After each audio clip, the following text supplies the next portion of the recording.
ঈশ্বৰে আশীৰ্বাদ দিছে আৰু কাইলৈ বতৰ ভালে হ'ব। কাইলৈ মাননীয় প্ৰধানমন্ত্ৰী ডাঙৰীয়া আমাৰ এই স্থানলৈ নিৰ্বাচনী প্ৰচাৰৰ বাবে আহিব। আমি সকলোৱে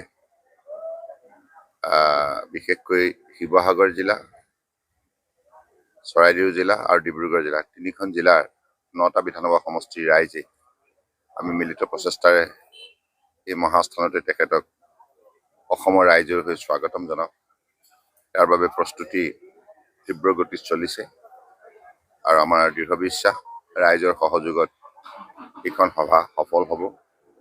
মাননীয় প্ৰধানমন্ত্ৰী ডাঙৰীয়া অসমৰ ৰাইজৰ অতি আপোন মৰমৰ আৰু তেখেতে অসমৰ ৰাইজক আন্তৰিকতাৰে বহু শ্ৰদ্ধা সহকাৰে সেৱা আগবঢ়াইছে।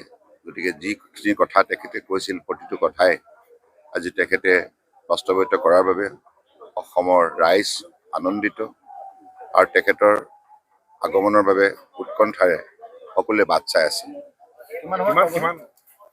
তেখেতৰ আজি যিটো সময় দিছে আবেলি 4 বজাত।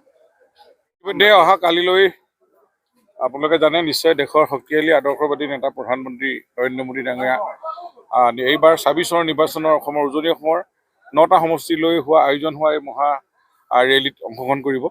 প্ৰস্তুতি প্ৰায় সমাপ্ত, অলপ বাকী আছে।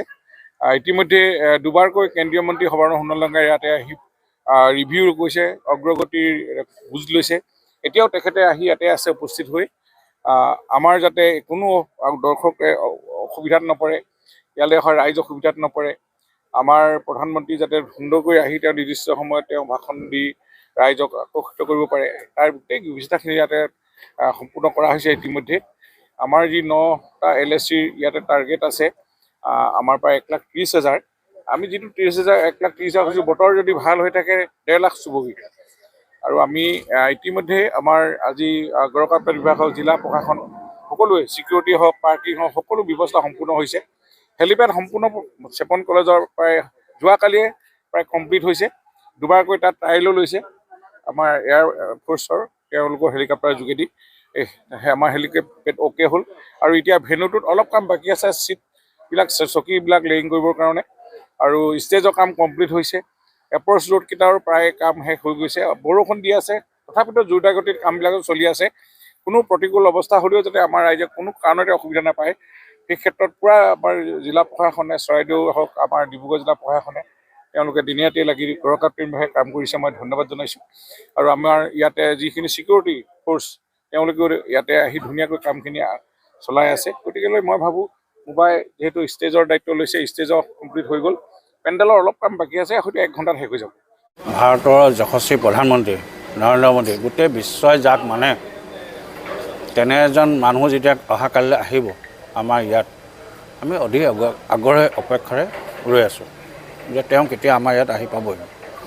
আৰু কথা হৈছে কি, মোদী ডাঙৰীয়া যেতিয়া আহিব বুলি শুনিছে আমাৰ ৰাইজসকলে, আমাৰ নিষ্ঠাৱান কাৰ্যকৰ্তাসকলে অহৰ্নিশে দিনে ৰাখে তেওঁলোকে কাম কৰি আছে।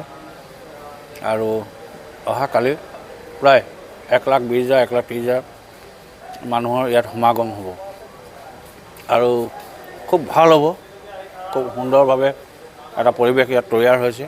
আৰু ইয়াৰ পৰাই অসম তথা উত্তৰ পূবৰ তথা আপাৰ আছামৰ যি প্ৰভাৱ পৰিব কালিৰ মিটিংখনে, আপুনি চাব আমাৰ আপাৰ আছামত এখনো কংগ্ৰেছে ছিট নাপায়, গোটেই ছিটবিলাক আমি বিজেপি দখললৈ নিম। নাই, ডিব্ৰুগড় জিলা আটাইকেইখন ছিটেই আমি পাম, বেলেগ কোনো আমাৰ কাৰণে ফেক্টৰ নহয়। কোনোবাই অলপ 2-4টা ভোট পাব, সেইটো কোনো ডাঙৰ কথা নহয়।